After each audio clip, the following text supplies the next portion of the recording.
KB on Love is Blind is a perfect example of what happens when a father wound goes unchecked, even if you work in mental health. Let's talk about it.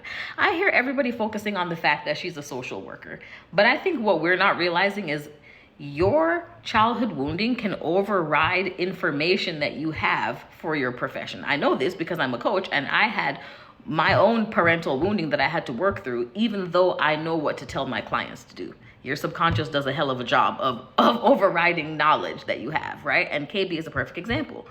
You work in the mental health space. You know when someone is capable or incapable of having a healthy relationship. You definitely know when someone's capable of doing that with you. You know what you need, right? And instead of walking away from a situation that's clearly not working, we see her operating in ways that don't make very much sense, but they do when you look at them through the lens of a father wound. Here's what I mean. First one being the people pleasing, the overgiving. She actually said, I feel so drained. I'm suppressing myself. I'm trying so hard to make this work. I feel so drained. Why?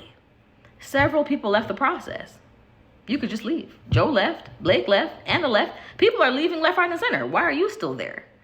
Trying to hold on to the point that you're being drained, right? That's when you think about the anger level that she has when she speaks to Edmund. And granted, she did say like he does things off camera to antagonize me, and then when we get on camera, it doesn't show, so it seems like a mismatch. But still, the level of anger, the level of meanness, the level of frustration in your tone tells me you don't enjoy this, you don't want to be here, you're not getting your needs met, you're not being heard, nothing's effective. Again, why are you still there? I would rather not have to call a man a bitch. If I feel like I have to call you a bitch, I'm going to immediately leave before I get out of my character and do so. You're not somebody I need to be with. You're not somebody I need to pursue. Right? Talking to you like you're my child. If I have to talk to you like you're my child, you're not my intellectual equal and you can't understand the words coming out of my mouth. I'm going to head out because I'm going to drain myself trying to break it down and mother you and social work and take my work home and do all of that. But because she has this wounding, it's like she has to try to force it to happen. Even the made up situations of would you fight for me in the club? What if somebody was trying to harm me? You're making up situations because you need that extra validation. This is something that comes from a father wound. Something else that I found interesting is he gave her a gift and her immediate response was, I have to give you a better one because I like to compete. I have to outdo.